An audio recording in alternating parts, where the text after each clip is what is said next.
Hey guys, so I just did a video all about the motivational gifts of the Spirit, and now I'm going to talk about the manifestation gifts of the Spirit. So there are 9 manifestation gifts, and you can find these listed in 1 Corinthians 12, 7 through 11. So that says, now to each one, the manifestation of the Spirit is given for the common good. To one, there is given through the Spirit a message of wisdom, to another, a message of knowledge by means of the same Spirit, to another faith by the same Spirit, to another gifts of healing by that one Spirit, to another miraculous powers, to another prophecy, to another distinguishing between spirits, to another speaking in different kinds of tongues, and to still another the interpretation of tongues. All these are the work of the one and same Spirit, and he distributes them to each one as he determines. So how I said in the other video that motivational gifts are like the lens in which you view the world through. It's like your filter, personality. The manifestation gifts, they're like power gifts, right? So it's gifts that are only possible by the power of the Holy Spirit flowing through you. So I just read the passage with the list of manifestation gifts, and I'm going to explain each one briefly. So a word of wisdom. Okay, so somebody who functions in the word of wisdom, they are empowered to see people and situations with the wisdom of God. So they don't just get information about a situation. They can actually rightly perceive what's going on and know how to act accordingly. So people like Daniel and Joseph functioned in that gift. Next, you have a word of knowledge. Okay, so somebody who is functioning in a word of knowledge is gaining information by supernatural means. So that'd be like if I went to a restaurant and there was a waitress waiting on me and God told me, okay, her mother is in the hospital. I could say, hey, I feel like God told me your mom is in the hospital. Is that true? And she would say, oh my gosh, how'd you know that? Okay, well, God gave me that supernatural information. It's not wisdom, it's just facts. It's just something, random information that God showed me. And usually he will do this as a means to evangelize. So I could say, God told me that. Can I pray for your mom? And then that'd open up the door to the gospel.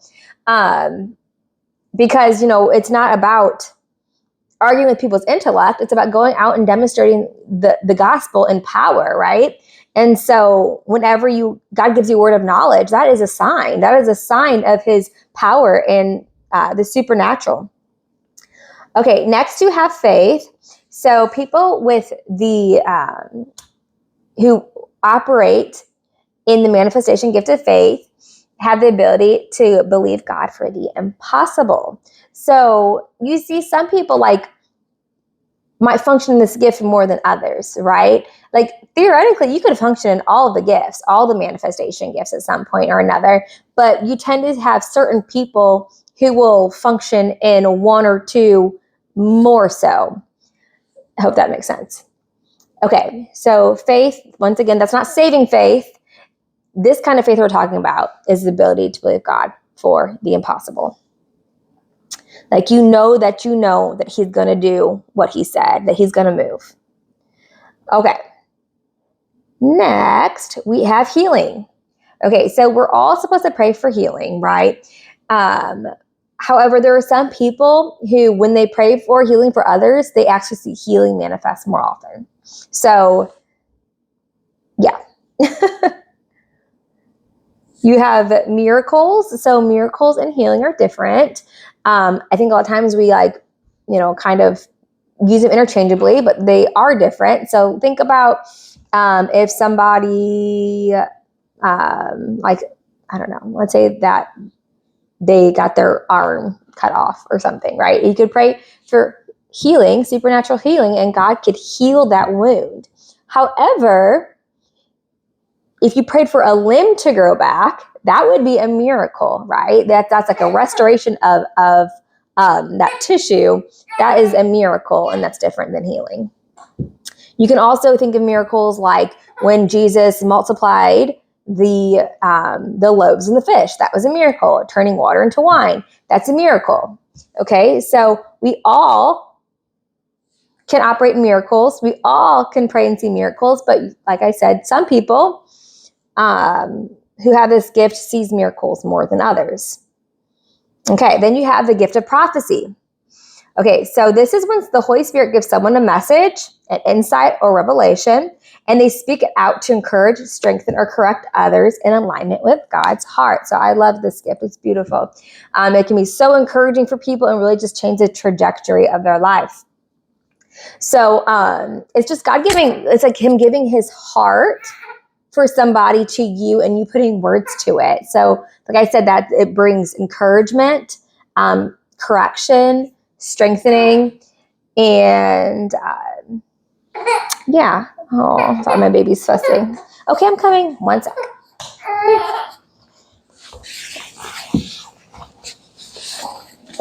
Okay. Here.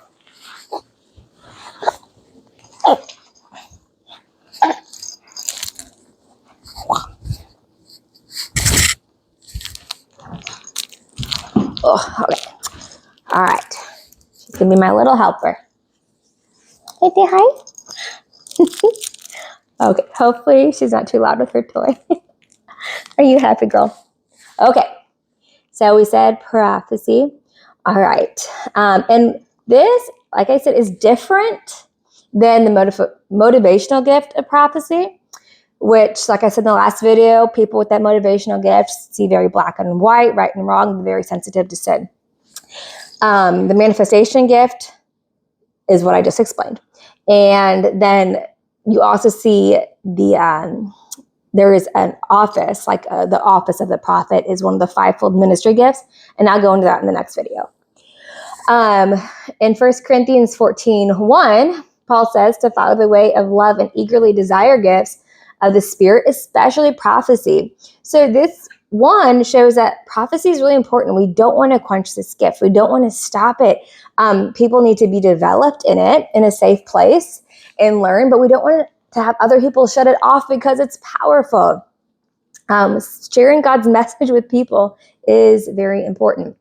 And then that verse also shows us that, if you eagerly desire the gifts, that you can attain them. Like people can actually they talk about laying on hands and imparting gifts. So you're not necessarily born with the manifestation gifts. You can have some imparted to you later. Okay.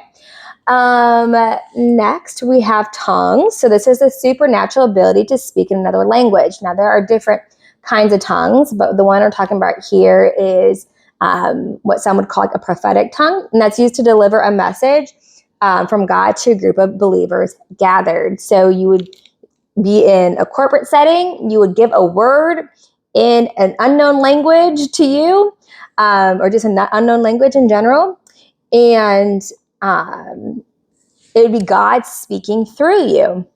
Now, if that's going to happen, it's important to have someone with the gift of interpretation of tongues. So if you are, I don't want to step on toes here. I'm not saying you can't speak in tongues in front of people. I'm not saying that. However, if you're in a gathering and you are standing up and giving a word to the people, right, through tongues, what's the point of having someone come up on stage and give the word for, let's just say, 5 minutes in tongues, but then there'd be no one to interpret the word? That's different than, people are worshiping and praying and singing and maybe singing in tongues or praising in tongues. That's their own prayer language. That's not what I'm talking about here. Okay. And yeah, I'll just leave that one alone. Because I think it's perfectly acceptable to speak in tongues in front of other people. So, okay. Anyway, so somebody with the interpretation of tongues, they have the supernatural ability to interpret or understand what was said by the person who spoke in tongues. So if someone delivers a prophetic word in tongues, there must be a person with the gift, or it is pointless, like I said. So I actually saw this gift in action for the first time several years ago. I was at a conference, and I did not grow up learning this stuff. And so it was really cool to see that gift in action. Like I said, it was a corporate setting, and I think it was worship was kind of starting to come to an end, and someone just like belted out this prophetic word in tongues, just in front of everybody, and then sat down, and then boom, someone else stood up and just rattled off what the interpretation of it. I mean, it was like perfect. And the people could say like, oh, well, maybe they were just faking it. Like, that would be really impressive how quickly it all happened, and just how fluid it all came out of the person who interpreted, right? So it was awesome. And it was like a really encouraging, edifying word. And it was just really beautiful to see that. All right. And then lastly, we have discernment of spirits.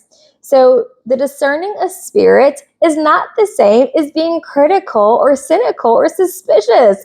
A lot of people are very skeptical of certain things and they call themselves discerning, and that's not discernment.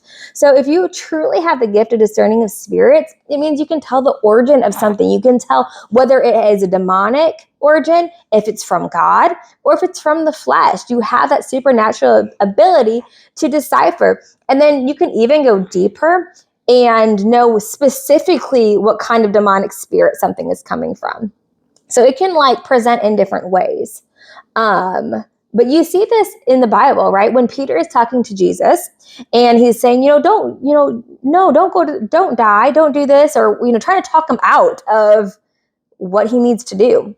And, may it not be so, Lord. And Jesus knew what Peter is saying actually didn't come from his own mind. It was actually Satan giving him these thoughts, and then Peter putting words to them. And Jesus could identify that. And he said, "Get behind me, Satan," because he knew that it was the devil trying to deter him from doing what he needed to do. Yeah. And then Peter, he just like took the bait and was like, yeah. Anyway. So that is, I think I got all of my notes covered here. Okay. Look at little Quincy. You're so cute, Quincy. You're so cute. Yes, you are. Okay. So that was a rundown of the manifestation gifts. I hope that was helpful. And in the next video, we will cover the fivefold ministry gifts. So I will see you then.